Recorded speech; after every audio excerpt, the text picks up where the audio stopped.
Hello guys, what is up, कैसे हो बच्चा party. Welcome to study how live, एक और खतरनाक वीडियो।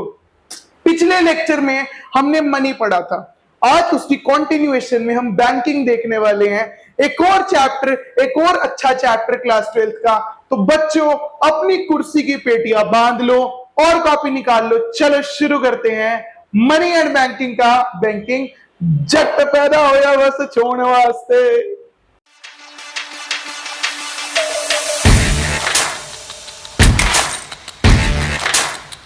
ओके गाइस, तो बेटा आगे बढ़ने से पहले मैं आपसे बेसिक्स पूछना चाहता हूं कि बेटा बैंक क्या होता है। तो देखो बैंक क्या होता है बेटा, एक फाइनेंशियल इंस्टीट्यूशन होता है, मतलब जो पैसों के साथ लेन देन संभालता है। इसके मेजर दो फंक्शंस हैं, एक्सेप्ट डिपॉजिट, या तो मतलब डिपॉजिट एक्सेप्ट करे वो, और साथ ही लोन लेंड करे। हमारे देश में जो दो ये फंक्शन पूरे कर पाया है उसे ही हम बैंक बोलते हैं, which accept deposits and lend loan. जो डिपॉजिट एक्सेप्ट कर पाया है और लोन लेंड मतलब दे पाया है उसे ही हम क्या बोलते हैं, बैंक बोलते हैं बेटा। बैंक के दो टाइप्स होते हैं, एक सेंट्रल बैंक, एक कमर्शियल बैंक। सेंट्रल बैंक क्या होता है, कमर्शियल बैंक क्या होता है, मैं आपसे बहुत ज्यादा डीप में करने वाला हूं इससे बातचीत। सेंट्रल बैंक अगर मैं बेसिक्स की बात करूं, हमारे इंडिया का क्या है, आरबीआई है, reserve bank of India. Reserve bank of India हमारे देश का सेंट्रल बैंक है, जो क्या करता है, पूरे सारा मैनेज करता है, करेंसी इशू करना, जो पैसे होते हैं और काफी कुछ मैनेज करता है हमारा क्या, सेंट्रल बैंक। तो एक एक करके फटाफट आप इसको नोट कर लीजिए, इसको फटाफट नोट कर लीजिए, आगे बढ़ते हैं। ओके गाइस, तो सेंट्रल बैंक क्या होता है बेटा, it is an apex body. Apex मतलब मेन, जो मेन बॉडी हो या कोर बॉडी हो।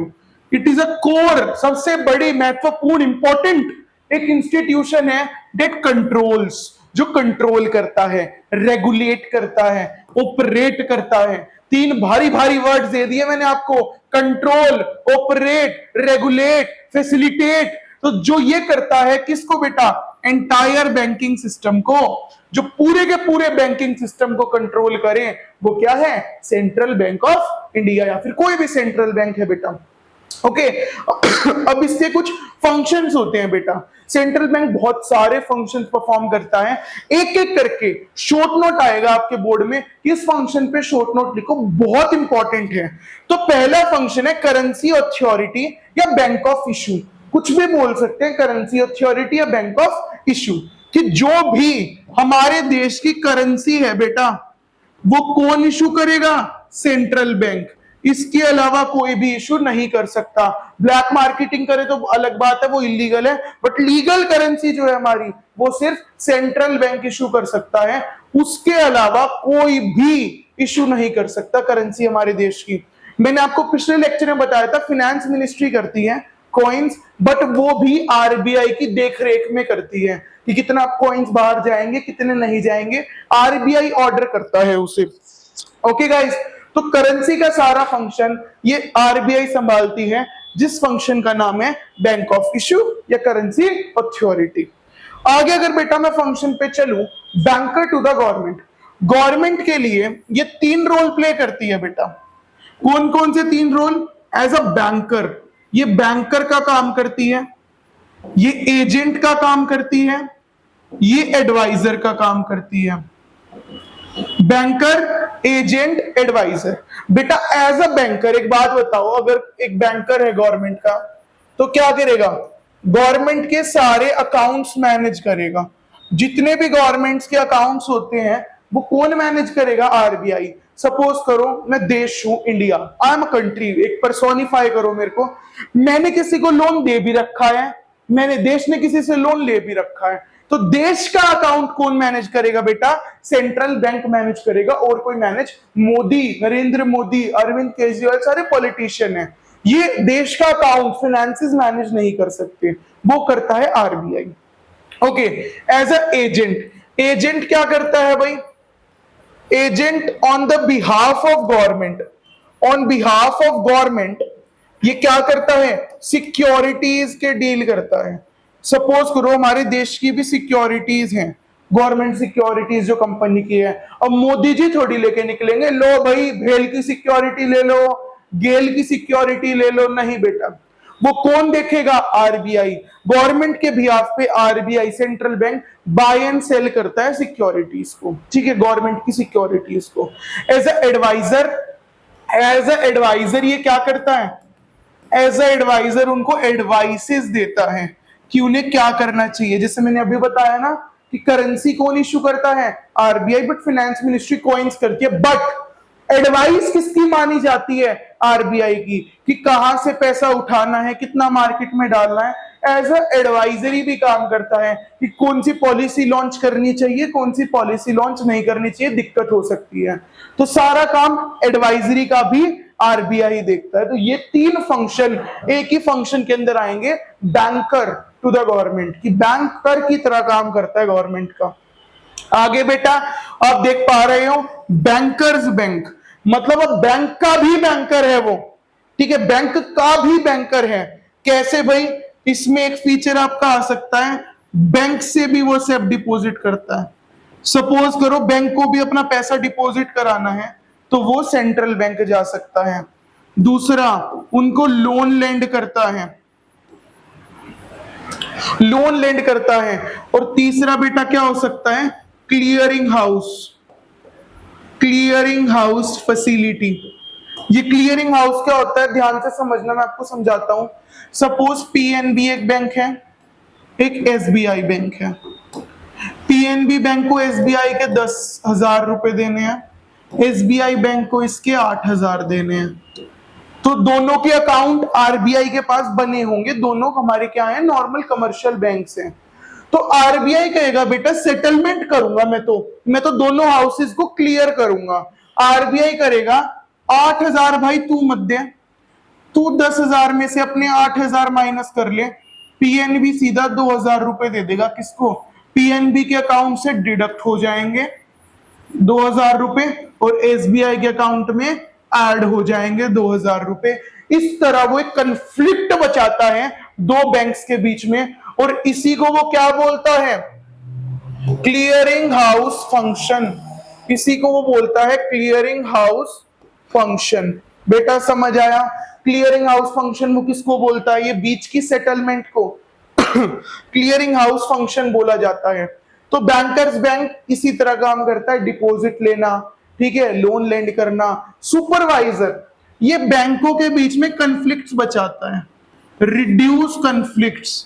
जब ये कन्फ्लिक्ट्स बचाता है तो एज ए सुपरवाइजर, जैसे आपके पापा मम्मी आपके दो भाई बहन लड़ पड़े, एज ए सुपरवाइजर करते हैं ना कि चिंकी यहां बैठ, मिंकू यहां बैठ, दोनों मिलने नहीं चाहिए। तो एज ए सुपरवाइजर, ताकि बैंक लड़ ना पड़े आपस में, एज ए सुपरवाइजर काम करता है। बच्चों फटाफट स्क्रीनशॉट ले लो, कॉपी में लिख लो, इंपॉर्टेंट फंक्शंस है बेटा। जो मैं बोल रहा हूं इसको कॉपी में नोट करते चलो, ताकि जब आप पढ़ने बैठो तो आपके पास कंटेंट हो। अगला, कस्टोडियन ऑफ फॉरेन एक्सचेंज। एक बात बताओ, मुझे रशिया जाना है, ठीक है, वैसे ही जाना है घूमने के पर्पज से। अब रशिया जब मैं जाऊंगा तो मुझे वहां गांधी नहीं चलता, वहां कोई और करेंसी चलती है, तो मैं किससे मांगू? मेरी तो कोई रशिया से फ्रेंड भी नहीं है, ठीक है। तो ध्यान से देखना है, फॉरेन रिजर्व्स, ये सारा स्टॉक फॉरेन रिजर्व्स का किसके पास होता है? आरबीआई के पास, सेंट्रल बैंक के पास। अगर मुझे अपनी करेंसी चेंज करवानी है तो I can approach commercial bank, normal जो मेरा आईडीबीआई है, आईडीएफसी है, एसबीआई, और वो आगे सेंट्रल बैंक से अप्रोच करेंगे, ताकि जो मेरी एक करेंसी है उसको हम चेंज करवा सके दूसरी करेंसी में। और ये दूसरी करेंसी का स्टॉक कौन हैंडल करता है? पूरा सेंट्रल बैंक। ये सारा सेंट्रल बैंक हैंडल करता है। Got it guys? समझ आया? तालियां बजाओ ताकि जोश दिखे कि हाँ भाई पढ़ने आए हो। अगला, कंट्रोलर ऑफ मनी सप्लाई। बेटा अगर आपने मेरे पुराने एडीएएस के लेक्चर्स देखे हैं तो मैंने आपको एक बात बोली थी कि जब एग्रीगेट डिमांड बढ़ती है, इन्फ्लेशन होती है, तो सप्लाई को रोक दो, लोगों के पास वैसे ही बहुत पैसा है। और जब मनी प्राइसेस गिरते हैं, डिफ्लेशन होता है, तो पैसा छोड़ दो, लोगों के पास कम पैसा है, ठीक है। तो ये सारा मनी सप्लाई कंट्रोल कौन कर रहा है? सारा रिलीज या एब्जॉर्ब। रिलीज मतलब पैसा छोड़ना, एब्जॉर्ब मतलब खींच लेना जितना पैसा भी है। ये सारा कंट्रोल कौन करता है? आरबीआई या फिर किसी भी देश का सेंट्रल बैंक। तो सेंट्रल बैंक जो होता है ये मनी सप्लाई को कंट्रोल भी करता है और क्रेडिट क्रिएशन को भी कंट्रोल करता है। अभी हम पढ़ेंगे क्रेडिट क्रिएशन क्या होता है। बताओ भाई, समझ आया? फटाफट स्क्रीनशॉट ले लो ताकि आपके पास कंटेंट हो, कुछ समझा हुआ कंटेंट हो। अपने वर्ड्स में शॉर्ट नोट्स बनाते चलना, बेहतरीन चैप्टर है गाइस। आगे चलते हैं। अब कुछ इंपॉर्टेंट आता है कि भाई कंट्रोल कैसे करता है वो मनी सप्लाई को। इसके लिए कुछ टर्म्स मैंने लिखी हैं। वो कुछ क्वालिटेटिव टूल्स यूज करता है, वो कुछ क्वांटिटेटिव, यहां पर बेटा क्वांटिटेटिव आएगा। वो कुछ क्वांटिटेटिव टूल्स यूज करता है, क्वांटिटेटिव टूल्स यूज करता है बेटा वो, और कुछ क्वालिटेटिव टूल्स यूज करता है। कौन कौन से, एक एक करके बात करेंगे। पहला है सीआरआर। ध्यान से देखना बेटा, सीआरआर क्या होता है? सीआरआर का मतलब होता है कैश रिजर्व रेशियो। इस सीआरआर का मतलब क्या है बेटा? इसका मतलब अगर सपोज करो मेरे घर में 1 लाख पड़ा है, मेरे घर में 1 लाख रुपया पड़ा है, मैं उसको लोन नहीं दे सकता। मुझे आरबीआई बोलेगा कि आपको कैश रिजर्व, अपने पास कुछ कैश एज ए रिजर्व रखना है। एक बात तो मैं लोन ले लेके पैसे, लोन दे दे के पैसा कमाऊंगा मैं? आरबीआई ने मुझे कहा सर आप 1 लाख में से आपको कम से कम 50,000 रुपए क्या करना है? अपने बैंक के पास रखना है, अपने पास रखना है। तो मैं लोन कितने का दे सकता हूं? बचे 50,000 रुपए। तो मार्केट में पैसा कम जा रहा है, मार्केट में कम पैसा जा रहा है बेटा। तो in the times of inflation CRR को बढ़ा देते हैं जनरली, ठीक है, ताकि लोन देने की कैपेसिटी कम हो जाए। और in the time of deflation हमारी इस कैपेसिटी को गिरा दिया जाता है ताकि ज्यादा बंदे लोन ले सके और क्या हो सके, हमारा आराम से इकोनॉमी में खर्चा हो सके। फटाफट नोट कर लो गाइस, नोट करते चलना, इंपॉर्टेंट टॉपिक है, इंपॉर्टेंट टॉपिक है गाइस, नोट करते चलना प्लीज। अगले की अगर मैं बात करूं, अगला आपका है एसएलआर। सेम सीआरआर जैसा है, बस एक फर्क है, इसका फॉर्मूला, इसकी full form statutory liquidity ratio, statutory liquidity ratio. इसमें वो बोलता है कि सर आपको ना पैसा नहीं रखना, आपको लिक्विड एसेट्स रखने हैं। लिक्विड एसेट्स में आपका क्या क्या आ जाता है, मैं आपको बैंक के पर्सपेक्टिव से बताता हूं। एक आपका कैश और एक आपका गोल्ड। इसको सेम आपको संभाल के रखना है, आप मार्केट में नहीं लॉन्च कर सकते इसको। तो सेम बेटा वही होगा, इन्फ्लेशन के टाइम में एसएलआर को बढ़ा देंगे ताकि मार्केट में कम गोल्ड और कैश आए, और डिफ्लेशन के टाइम पे एसएलआर को क्या कर देंगे बेटा, कम कर देंगे ताकि मार्केट में ज्यादा गोल्ड और कैश आए। फटाफट बताओ समझ आया नहीं आया? आगे चलते हैं बेटा। ओपन मार्केट ऑपरेशन, ये नंबर 1 था आपका, ये नंबर 2 था आपका, ये नंबर 3 है बेटा, ओपन मार्केट ऑपरेशंस। मैंने अभी बताया बच्चों आपको कि कई बार क्या, हर बार आरबीआई बेचता है अपनी सिक्योरिटीज को, गवर्नमेंट की सिक्योरिटीज को अपने बिहाफ पे। तो मुझे पैसा खींचना है। सपोज करो मेरे पास ये चेयर है, ठीक है, मुझे आप लोगों से पैसा खींचना है, तो मैं क्या करूंगा, मैं इसको बेच दूंगा। मैंने आपको चेयर दे दी, पैसा खींच लिया, इसे बोलते हैं हमारा एब्जॉर्ब करना, पैसे का एब्जॉर्प्शन ऑफ मनी। तो ये जनरली आरबीआई सेल कब करता है, जब इन्फ्लेशन हो। मुझे पता है मुझे पैसा छोड़ना है, तो मैंने क्या कहा कि मेरी चेयर वापस दे दो और अपना पैसा ये लो। मतलब मैंने आपका पैसा रिलीज कर दिया और अपनी सिक्योरिटी, अपनी चेयर क्या ले ली वापस। तो आरबीआई बाय कब करता है, आरबीआई बाय करता है in the times of deflation. बच्चों बताओ समझ आया नहीं आया? फटाफट स्क्रीनशॉट लेते चलो ताकि आपको समझ सब कुछ आए बेटा। स्क्रीनशॉट लेते चलो बेटा। आगे अगर मैं बात करूं बेटा रेपो रेट की, रेपो रेट क्या होता है? इसे रीपरचेज रेट भी बोलते हैं। इसे क्या बोलते हैं बेटा? Repurchase rate. मतलब गवर्नमेंट, सेम इसका वैसा होता है, अपनी शॉर्ट टर्म सिक्योरिटीज, ये वर्ड जरूर यूज करना, इंपॉर्टेंट वर्ड है। गवर्नमेंट अपनी शॉर्ट टर्म सिक्योरिटीज सेल करती है, ठीक है? तो शॉर्ट टर्म सिक्योरिटीज पे वो लोन ऑफर करती है, लोन ऑफर करती है, ठीक है भाई? वो शॉर्ट टर्म सिक्योरिटीज पे लोन ऑफर करती है कि आप मेरा लोन ले लो और सिक्योरिटीज दे दो। तो एक बात बताओ, अगर रेपो रेट आपका बढ़ा देते हैं, रेपो रेट इंक्रीज कर दिया अब ये जनरली बैंक्स के साथ किया जाता है, बैंक्स को लोन दिया जाता है, आम पब्लिक को नहीं। एक बात बताओ, मैं बेटा सेंट्रल बैंक हूं और आप कमर्शियल बैंक हो, तो अगर मैं आपको महंगा लोन दूंगा तो आप भी आगे महंगा लोन दोगे। तो मैंने अपना रेपो रेट बढ़ा दिया जिसपे मैं कमर्शियल बैंक को महंगा लोन दे रहा हूं, तो इससे क्या होगा? कॉस्ट ऑफ क्रेडिट इंक्रीज हो जाएगा। इसे कॉक भी बोलते हैं, कॉस्ट ऑफ क्रेडिट, कि क्रेडिट की कॉस्ट बढ़ जाएगी। अगर क्रेडिट की कॉस्ट बढ़ गई तो क्रेडिट की क्वांटिटी, मतलब लोन लेने वाले कम हो जाएंगे बेटा, और लोन लेने वाले कम हो गए तो मनी सप्लाई क्या हो जाएगी? कम, देश में पैसा कम हो जाएगा। ये जनरली करा जाता है इन्फ्लेशन के टाइम पे, इन्फ्लेशन के टाइम पे जनरली ये किया जाता है। अगर मैं डिफ्लेशन की बात करूं बेटा, डिफ्लेशन के टाइम पे रेपो रेट को कम कर दिया, कम करने की वजह से कॉस्ट ऑफ क्रेडिट कम, आगे पैसे लोन लेने वाले बहुत बैठ जाएंगे और मनी सप्लाई क्या हो जाएगी? बढ़ जाएगी।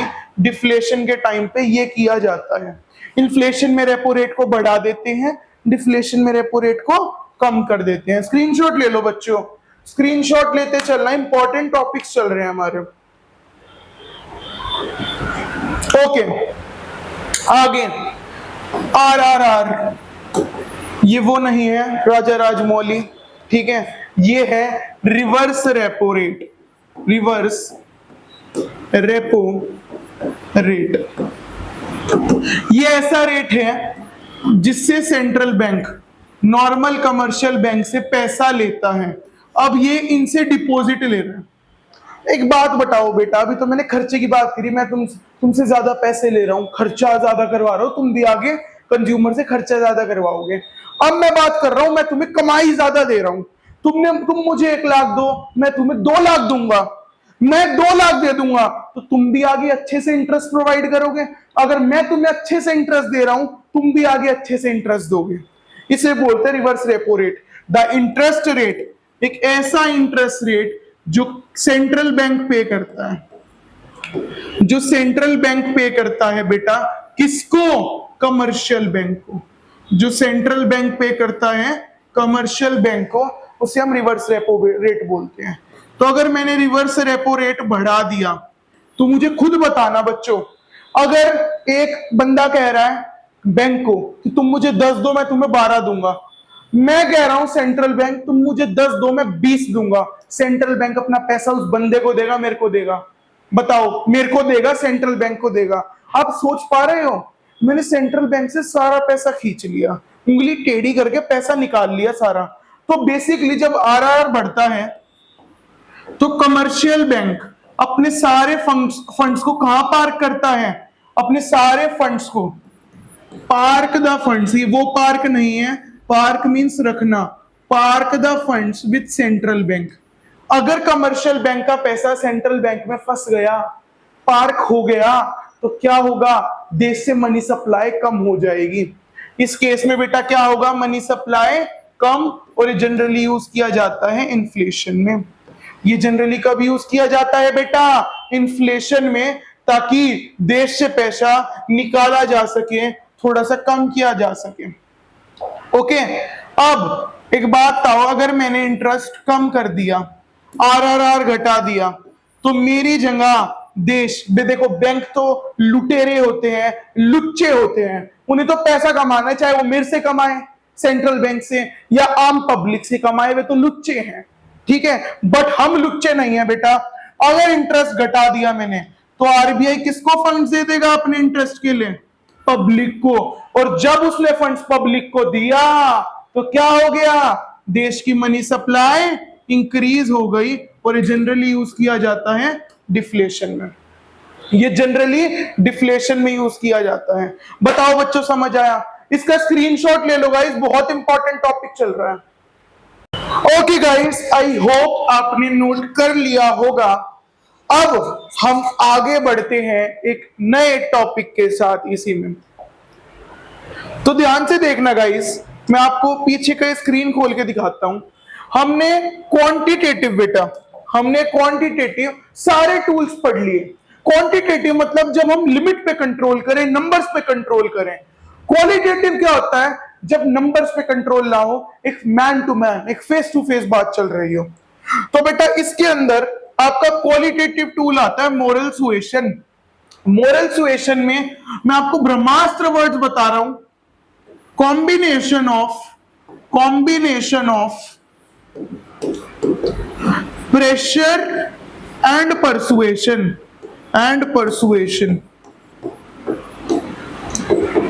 बेटा जब आप कोई बात नहीं मानते तो आपकी मम्मी कैसे समझाती है? पहले प्यार से, फिर फ्लाइंग चप्पल से।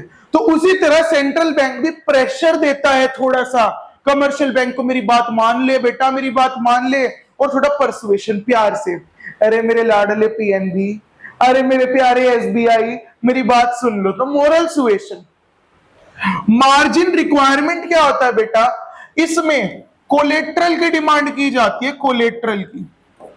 एक बात बताओ, अगर कोलेट्रल की डिमांड हाई करी जाएगी तो लोन कम भी लेंगे लोग। मैं कह रहा हूं मुझे 1 करोड़ के लोन पे 1 किलो सोना दो, 1 लाख का गोल्ड दो, तो बेटा जब कोलेट्रल की वैल्यू हाई है तो लोन कम हो जाएंगे, जिससे मार्केट में इन्फ्लेशन केटर हो जाएगी। और अगर मुझे डिफ्लेशन केटर करने तो कोलेट्रल 0 कर देंगे ताकि ज्यादा लोन मार्केट में जाए। ओके गाइस, आगे देखना क्रेडिट रेशनलाइजेशन, कि बैंक को बोल दो कि हर किसी को मत दो क्रेडिट, ऐसे डिवाइड कर दो, जिसे नो स्टार्टअप्स वाले जो है उनको थोड़ा सा दे दो, एग्रीकल्चर में दे दो, ये जो मोटे मोटे आदमी बैठे ना इंडस्ट्री वाले, इनको मत दो। मतलब इसमें हम कोटा फिक्स कर देते हैं बेटा, कोटा, गलत मत सुनो जो मैं बोल रहा हूं, कोटा फिक्स कर देते हैं बेटा इसमें, ठीक है। कोटा सिस्टम ला देते हैं कि ये इतना क्रेडिट इसको भेजो, इतना इसको, और किसी को मत दो, जिससे भी क्रेडिट कंट्रोल होता है। बताओ बेटा समझ आया? पूरा नहीं आया? बहुत बेहतरीन तरीके से पूरी की पूरी ये स्लाइड को एक्सप्लेन किया है। चलो बेटा आगे चलते हैं, सीधा ही हमारा हमने पूरा देख लिया। आगे कमर्शियल बैंक। देखो सेंट्रल बैंक खत्म हो गया बेटा, कमर्शियल बैंक क्या होता है ध्यान से देखना। Commercial bank is an institution which performs a function of accepting checkable deposit, मतलब किसी से डिपॉजिट लेना, एंड प्रोवाइडिंग लोन, लोन देना, मतलब डिपॉजिट लेना, लोन देना, किससे? पब्लिक से। ये जो बैंक होते हैं आम पब्लिक के साथ डील करते हैं, ठीक है। ये जैसे एग्जांपल इसमें दे रखा है Punjab national bank, Canara bank, ऐसे जो बैंक्स होते हैं, मल्टीपल कमर्शियल बैंक्स होते हैं, बट सेंट्रल बैंक एक ही होता है, जो हमारा कौन होता है? RBI. But there multiple commercial banks. आगे देखते हैं बेटा, सबसे इंपॉर्टेंट, मैं कह रहा हूं ब्रह्मास्त्र, इंपॉर्टेंट क्वेश्चन है बेटा, ये इंपॉर्टेंट क्वेश्चन है बहुत ज्यादा, कि what is the difference between commercial bank and central bank. काफी बार पेपर में पूछा गया है। तो बेटा central bank it is an apex body, main body जो कंट्रोल, ऑपरेट, रेगुलेट करती है, ओके। और ये इसकी definition accepting deposit and providing loans to, इसका मेन एम क्या होता है? Earning profit. इसका मेन एम होता है earning profit. It is owned by government, इसे गवर्नमेंट ओन करती है, इसे मिलजुल के गवर्नमेंट भी ओन करती है, प्राइवेट सेक्टर भी ओन करता है। सपोज एसबीआई गवर्नमेंट बैंक है, बट अगर मैं बात करूं एक्सिस बैंक है, प्राइवेट बैंक है, तो दोनों मिल बांट के कमर्शियल बैंक को ओन करते हैं। इसका प्रॉफिट मोटिव नहीं होता, इसका मोटिव होता है बेटा, लिख लेना, इसमें लिखा नहीं हुआ, इसका मोटिव जो होता है वो होता है इकोनॉमिक स्टेबिलिटी। इसका जो मेन मोटिव होता है इकोनॉमिक स्टेबिलिटी, कि इकोनॉमिक स्टेबल रहे। और इसका मेन मोटिव होता है प्रॉफिट मैक्सिमाइजेशन। कमर्शियल बैंक का मेन मोटिव क्या होता है? Profit maximisation. ठीक है, इसे जो है ये जनरल पब्लिक के साथ डील नहीं करता। सेंट्रल बैंक जनरल पब्लिक के साथ डील नहीं करता, ये कमर्शियल बैंक के साथ डील करता है। और कमर्शियल बैंक क्या करता है? जनरल पब्लिक के साथ डील करता है बेटा, जनरल पब्लिक के साथ। ठीक है, इसका मेन काम प्रिंटिंग करेंसी, इसका मेन काम क्रेडिट क्रिएशन। ये अभी हम पढ़ेंगे क्रेडिट क्रिएशन कैसे होता है मेन काम। इसके पास काफी सारी पावर्स होती हैं और इसके पास इतनी ज्यादा पावर्स नहीं होती बेटा। इसका स्क्रीनशॉट मत लो, फटाफट नोट करो, चाहे वीडियो रोकनी पड़े इसको तो नोट करो बेटा, स्क्रीनशॉट मत लेना। आपको आपकी मम्मी की कसम है, स्क्रीनशॉट मत ले लेना।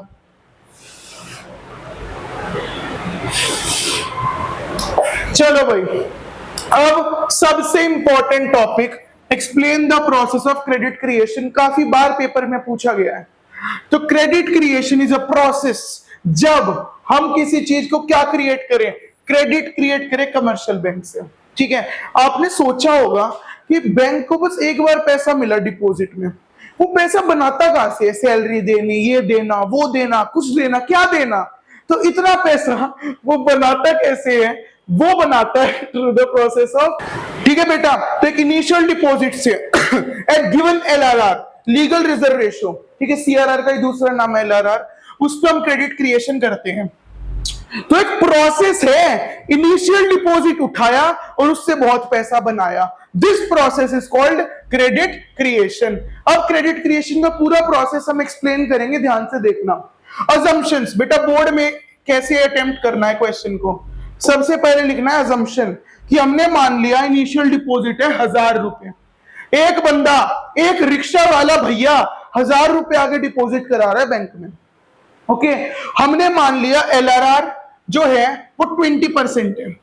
हमने क्या मान लिया बेटा? एलआरआर 20% है बेटा। आगे असम्पशंस क्या है? कि सारी ट्रांजैक्शन बैंक्स के थ्रू हो रही है, मतलब देयर इज नो कैश।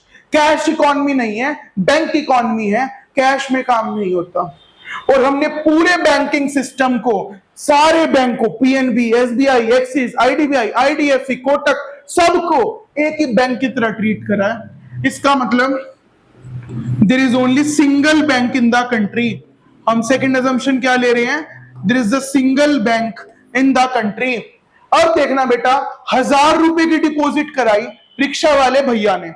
अब मैंने माना था 20% सीआरआर, मतलब 1000 में से 20% मुझे रखना है बैंक को और सारा लोन दे देना है। Got it? अब मैंने 20% रख लिया रिजर्व में। रिजर्व में 20% रखा, 200, 1000 का 20%, और 800 बचा हुआ मैंने क्या दे दिया? लोन। अब बच्चों, मैं किसी को लोन दूंगा, वो कैश तो ले ही नहीं सकता, इकोनॉमी की असम्पशन है, तो वो दोबारा बैंक में डलवाएगा। तो 800 रुपए, ये सेम लोन क्या बन गया? 800 रुपए डिपॉजिट बन गया।